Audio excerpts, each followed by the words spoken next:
was sober. All the engines were busy. They were looking forward to the start of the holiday season.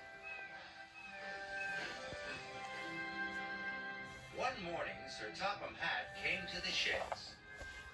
It's time to get the seaside station ready for the summer visitors. Thomas, you are to pick up the deck chairs and windbreaks and take them to the beach. Yes, sir, tooted Thomas. And he hurried off happily.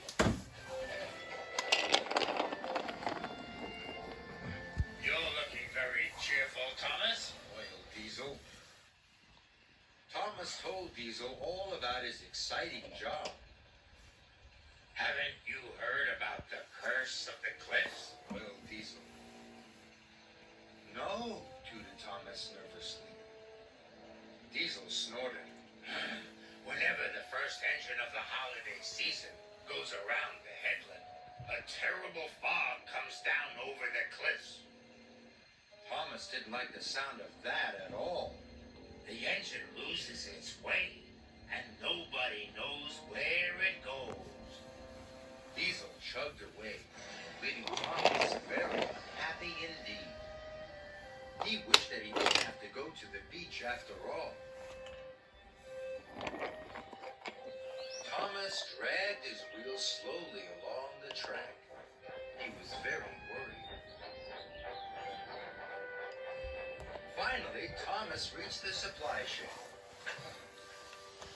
Workers had loaded his freight cars with windbreaks and deck chairs. Thomas puffed slowly on his way. He was thinking about the curse of the cliffs. Suddenly, he saw Harold the helicopter. Harold had bad news.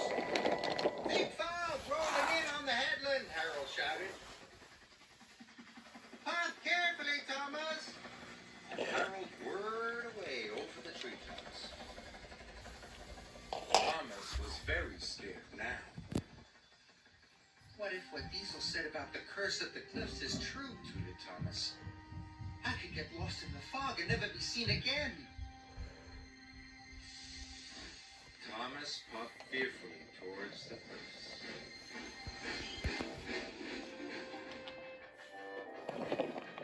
Thomas was approaching a tunnel when he saw Ben.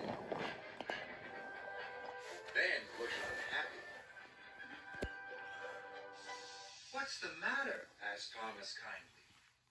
I was enjoying myself until I met Diesel, Said Ben unhappily. He told me a monster lives in the tunnel. Now I'm too scared to go through. I'm sure Diesel can't be right about the monster, Thomas said. Why don't I go into the tunnel first? Then you can follow me.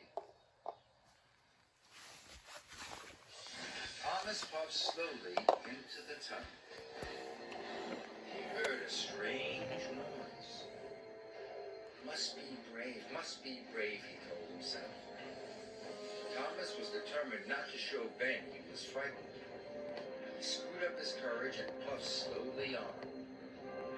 Then the noise grew louder and louder.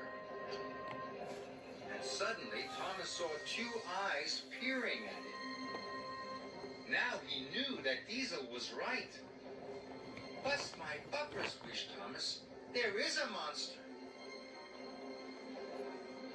Thomas wanted to go back, but he couldn't. He had to help Ben. Must be brave, he chanted. Thomas had to go forward.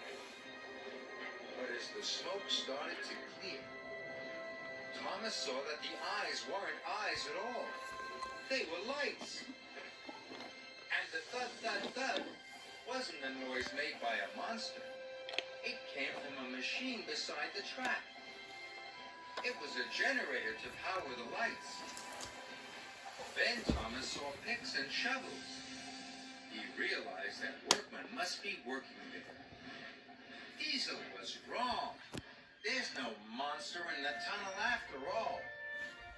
Soon Thomas came across the workers making tea. Thomas tooted to the workmen happily. Ben was also very relieved. You're a very brave engine, Said Ben. Now I can finish my job. And he puffed away. Thomas was happy to help Ben.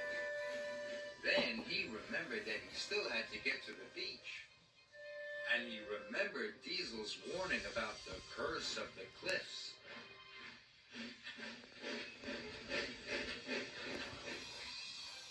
Thomas felt very nervous as he puffed towards the headland.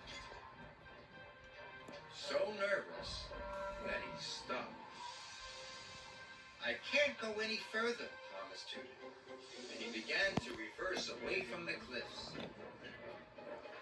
Then he had an idea. If Diesel was wrong about the monster in the tunnel, maybe he'll be wrong about the curse of the cliffs, he puffed. He started to go forward again. I'm not afraid, he chuffed, as he steamed carefully through the mist.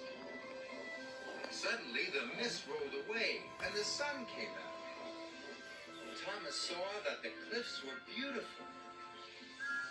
Diesel just wanted to frighten me, Thomas whistled. Soon, the seaside station was up ahead. At last, Thomas reached the station on the other side of the headland. Thomas knew that soon the beach would be filled with happy vacationers. I should not have believed what Diesel said about the curse of the cliffs, wished Thomas. In future, Thomas decided he would believe in himself.